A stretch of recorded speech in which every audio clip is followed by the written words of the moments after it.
تمہارے پروردگار ہی کی ذات جو صاحب جلال و کرم ہے باقی رہے گی۔ تو تم اپنے پروردگار کی کون کون سی نعمت کو جھٹلاؤ گے؟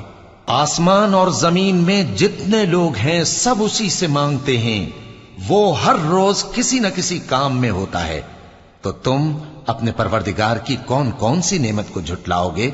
اے دونوں جماعتوں، ہم ان قریب تمہاری طرف متوجہ ہوتے ہیں، تو تم اپنے پروردگار کی کون کون سی نعمت کو جھٹلاؤ گے؟ اے گروہ جن و انس، اگر تمہیں قدرت ہو کہ آسمان اور زمین کے کناروں سے نکل جاؤ تو نکل جاؤ، اور زور کے سوا تو تم نکل سکنے ہی کہ نہیں، تو تم اپنے پروردگار کی کون کون سی نعمت کو جھٹلاؤ گے؟ تم پر آگ کے شعلے صاف اور دھواں ملے چھوڑ دیے جائیں گے، تو پھر تم ان کا مقابلہ نہ کر سکو گے، تو تم اپنے پروردگار کی کون کون سی نعمت کو جھٹلاؤ گے؟